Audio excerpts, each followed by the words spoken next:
तसं करावं लागेल. ज्या ज्या वया ज्या ज्या वेळेत सांगितलंय तसं तसं आपल्याला आचरण करावं लागेल. तसं तर जन्माला येण्याच्या अगोदर एक संस्कार आहे, त्याला आपण काय म्हणतो, गर्भाधान संस्कार.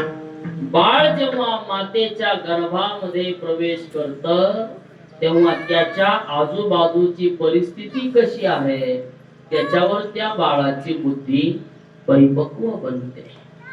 जर मातेच्या गर्भात बाळ असेल आणि आजूबाजूची परिस्थिती परमार्थिक असेल तर आपोआप तसा पुत्र जन्माला येतो, तसं बाळ जन्माला येतं आणि त्याचं आयुष्य तसं घडतं. जर गर्भावर चुकीचे संस्कार झाले तर घर जरी सात्विक असलं तरी सुद्धा पुत्र कसा जन्माला येतो, वाईट पुत्र जन्माला येतो आपल्या सगळ्यांना ज्ञात आहे. कारण गर्भातले संस्कार सुद्धा फार महत्वाचे. पुराणामध्ये एक कथा येते, त्या ऋषींचं नाव आहे कवड नावाचे ऋषी. कोणते ऋषी? कवड नावाचे ऋषी.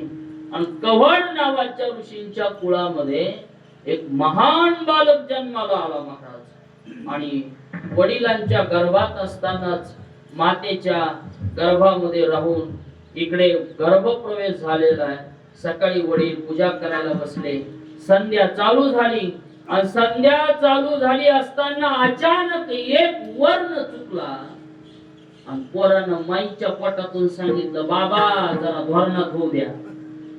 कुठून सांगितलं त्यानं? पोटातून, आईच्या पोटातून. आणि ते घाबरलं ना. मग कोण बोलायला असेल बाबा? आतापर्यंत माझ्या समोर कोणाची बोलायची काय झाली नाही, मजाक झाली नाही. ह्या पट्ट्याचा अजून कोणी शास्त्राच्या चर्चेमध्ये काय धरलेला नाही, हात धरलेला नाही. भल्या भल्याला हरवलेला मी आणि माझी चूक काढली कोण असेल कळलं थोड्या वेळानं. कुणीच नाही, हे तुमचंच पोरग आहे. आणि खरंच आहे, बापाला जे कधीच कुणाचं ऐकलं नसतं ते कोण ऐकू घालतंय? हा, कुणाचं काम पडलेलं नसतंय, पण पोरग बरोबर महाराज जे नाही ऐकलं ते ऐकू घालतंय. जी कधीच चूक कोणी काढली नव्हती ती ह्या पोरानं काढली. जे स्थापलं म्हातारं दिला ना शाप पोराला. कशात? माईच्या पोटात आहे तेव्हाच. आणि शाप दिला, ए पोरा माझी चूक काढतो, 8 जागेवर वाकडा होशील.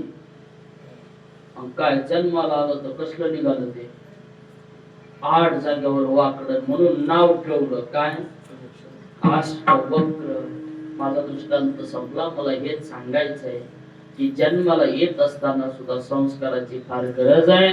जन्म घेतल्यानंतर सुद्धा तिथून पुढे उपनयन संस्कार आहे, अन्नप्राशन संस्कार आहे, वेगवेगळे जे संस्कार आहेत ते सगळे संस्कार करत असताना आपल्याला शास्त्राने जसं सांगितलंय तसं वागलं पाहिजे. बाळ जन्माला आलं लगेच अन्नप्राशन संस्कार करू म्हणल्याने जमत नाही. मग त्याला त्या योग्यतेचं होऊ द्यावं लागतं. मग अन्नप्राशन संस्कार करायचा. अगदी तद्वत मनुष्यानं जन्म जगत असताना उत्तम वागावं, उत्तम रीतीने जीवन जगावं. आई वडील थकल्यानंतर माता पित्यांनी हळूहळू आपल्या संसारातली जबाबदारी बाजूला घ्यावी.